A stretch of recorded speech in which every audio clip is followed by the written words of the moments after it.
Hello আমার প্রিয় বন্ধুরা, গুড মর্নিং সবাইকে। কেমন আছো সবাই? আশা করছি যে যেখান থেকেই দেখছো সবাই খুব ভালোই আছো, আর আমরাও বেশ ভালো আছি। আবার একটু নতুন সকাল শুরু করছি তোমাদেরকে সাথে নিয়ে।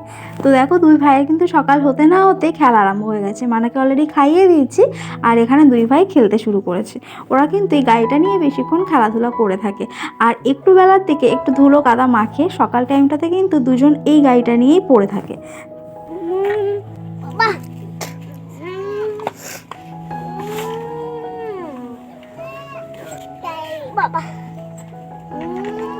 উঁচু নিচু দিয়ে চালালে দোয়ে হয়ে কাত হয়ে যাবে গাড়ি।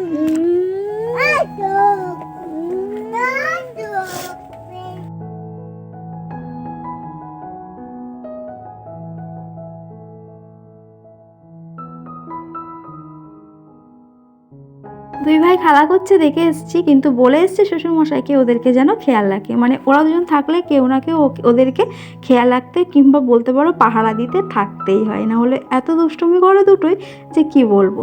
আর সকাল থেকে আজকে ভেবেছি ঘরটাকে ডিপ ক্লিন করব, তাই সকাল সকাল কিন্তু লেগে পড়েছি। বেশ কয়েকদিন ঘরটাকে ভালো করে ক্লিন করাই হয় না, তাই আজকে ভাবলাম খুব সুন্দর করে পরিষ্কার করব। ধুলো টুলো যেখানে যা পড়ে আছে মোটামুটি সব কিছু ক্লিন করে নেব।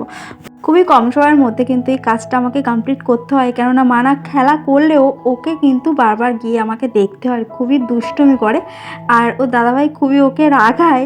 ও রাগাতে খুব ভালোবাসে, আর ও না আমার মনা আর কি খুবই কান্না করে। সেই কারণে বারবার ওকে ছুটে ছুটে দেখে আসতে হয় এবং দুজনকে বুঝিয়ে ঠান্ডা করে তবে আবার ঘরে এসে কাজে হাত দিতে হয়। তো এমনটাই হয়। এখন যেহেতু বেলা অনেকটাই বড় হয়েছে, তাই কাজ করে একটু হলেও হাতে টাইম পাওয়া যাচ্ছে, না হলে শীতের বেলাগুলোতে না প্রচণ্ড প্রবলেম হচ্ছে।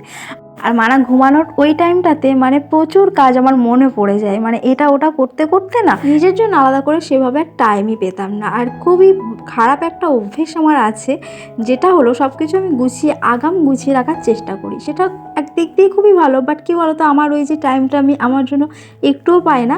মানে টুকটাক জিনিসগুলো না আমি গুছিয়ে রাখতে আগাম করে নিতে খুবই ভালোবাসি, যাতে করে পরে খুবই তাড়াতাড়ি কাজটা হয়ে যায়। সেই কারণে আমি গুছিয়ে রাখতে ভালোবাসি। আর দেখো, এখানে একটা বেড কাভার আছে, তোমরা দেখতে পাচ্ছ আমি যেটা ভাঁজ করলাম। তোমাদের দাদাভাই কিন্তু ওই বেড কাভারটা এই কয়েকদিন গায়ে দিচ্ছে।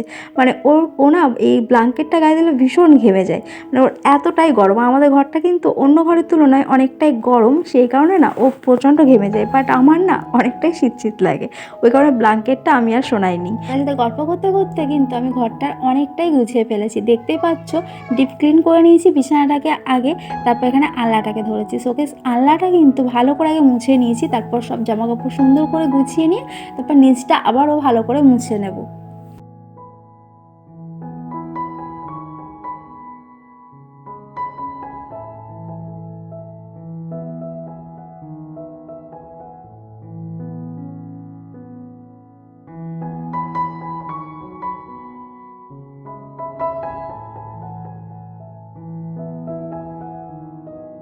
আমার এক বন্ধুর কথা এই ব্লগে না বললেই নয়। আমার লাইভ ভিডিওতে সেই বন্ধু, আমার এক বাংলাদেশি বন্ধু, তার নাম হলো সুমাইয়া। তো সুমাইয়া, তোমাকে অসংখ্য অসংখ্য ধন্যবাদ আমাকে একটা ব্লগ রিকোয়েস্ট করার জন্য। আমার মানাকে নিয়ে একটা ব্লগ তুমি রিকোয়েস্ট করেছিলে, তো এর আগে আমি আমার ব্লগটা শেয়ার করেছি তোমাদের সাথে। আশা করছি তুমি দেখেছো। যদি দেখে থাকো তাহলে কিন্তু অবশ্যই কমেন্ট করে আমাকে জানিয়ে দিও তোমার কেমন লেগেছে, আর তুমি আরও কোন কোন ব্লগ আমার থেকে চাইছো বা আশা করছো সেটাও কিন্তু কমেন্ট করে জানিও।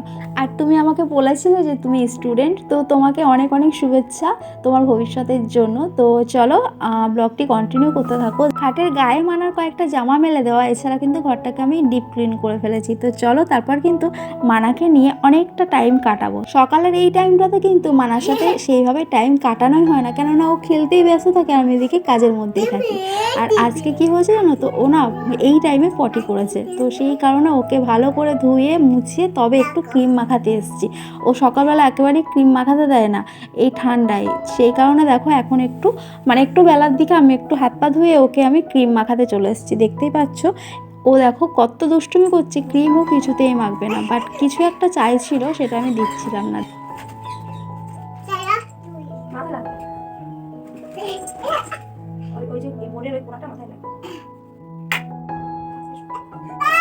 ক্যামেরা সব দেখা যাচ্ছে, বলবে ইস ছেলেটা কি বাজে, ছেলেটা বলবে কি বাজে,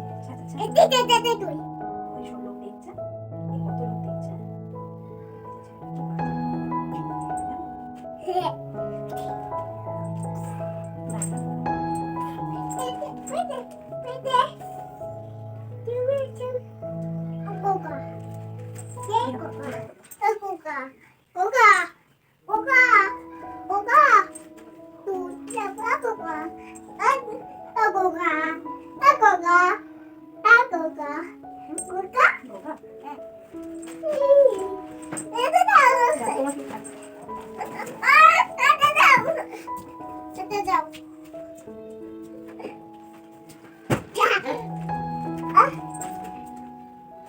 কত কষ্ট করে দেখো মুখটাতে ক্রিম মাখাতে হয়, এতটাই দুষ্টুমি করে। আর এখানে মানাকে ওর পাপা দুটো পায়ের বালিশ আর একটা মাথার বালিশ নতুন নিয়ে এসছে, তো সেটা নিয়ে মানা কিন্তু ভীষণই খুশি, সারাদিন শুধু ওটা নিয়েই পড়ে আছে।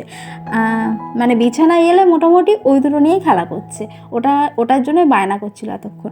তো দেখো দুটো পায়ের বালিশ দিয়েছি, এখন কিন্তু ও খুবই খুশি, সেটা নিয়েই খেলা করতে শুরু করে দিয়েছে।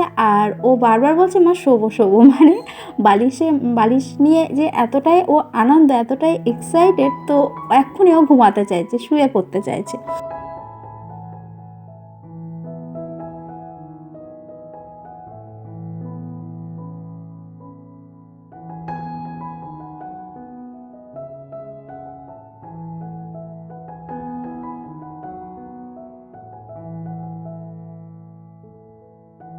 বন্ধুরা এখনও পর্যন্ত স্কিপ না করে যারা আমার ব্লগটির সাথে আছো তাদেরকে অনেক অনেক ভালোবাসা আর অনেক শুভকামনা রইল। আর অলরেডি আমার চ্যানেলে যারা সাবস্ক্রাইবার বন্ধুরা আছো তাদের জন্য অনেক শুভেচ্ছা রইল। ঘরের কাজ মোটামুটি হয়ে গেছে, এবার ভালো করে ঝাড়ুটা দিয়ে নিচ্ছি, এরপর সুন্দর করে মুছে নেব। মানা কিন্তু খেলা করতে করতে আবার বাইরে চলে গেছে।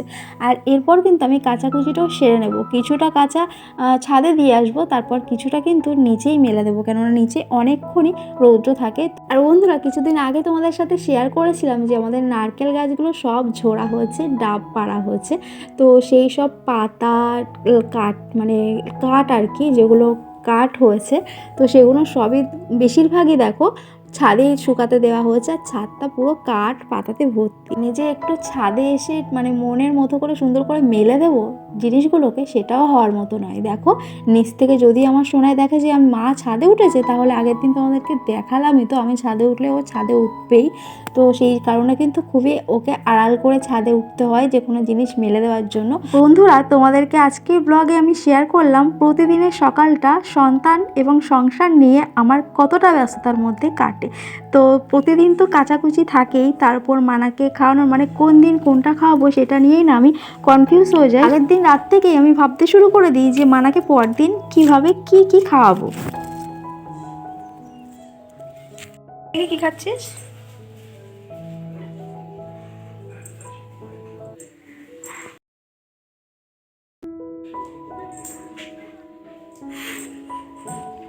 ওটা খাও, ওরকম করো না, এখানে ঘর মুছেছি পড়ে যাবে। যাও ঘরে যাও, দাদু ভাইয়ের কাছে বসে খেয়ে নাও। আস্তে আস্তে যাও, আস্তে আস্তে যাও।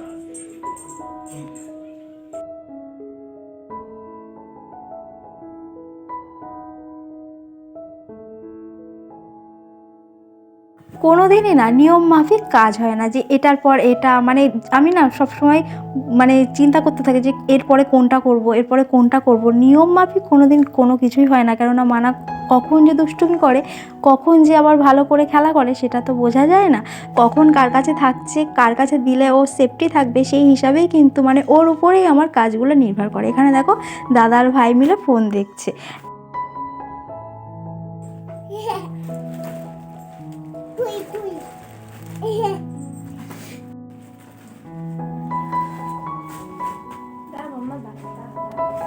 তারপর চলে এসেছিলাম একবারে মানাকে ঘুম পাড়ানোর টাইমে তোমাদের সাথে একটু কিছু শেয়ার করার জন্য। তো দেখো এখানে মানার আমি খুবই খুনসুটি করছিলাম, আর ওই নতুন বালিশটা পেয়ে তো মানা ভীষণই হ্যাপি, তোমাদেরকে একটু আগেই সেটা শেয়ার করলাম।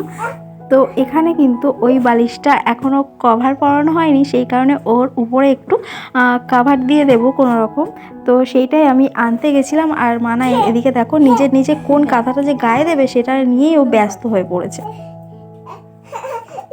আচ্ছা নতুন বালিশ, ওটা তো ঘাড়ে লাগবে, ঘাড়ে লাগবে তো, ঘাড়ে লাগবে না তো। উঁচু বালিশ কদিন পরে মাথায় দিও, আজকেই মাথায় দেবে। তো বন্ধুরা চলো আজকের ব্লগটা এখানে এন্ড করছি, দেখা হচ্ছে নতুন কোনো ব্লগে। ততক্ষণে তোমরা খুব ভালো থেকো, সুস্থ থেকো, আর দেখতে থেকো সোনাই পূজা ক্রিয়েশন। সো চলো সবাইকে আজকের মতো টাটা।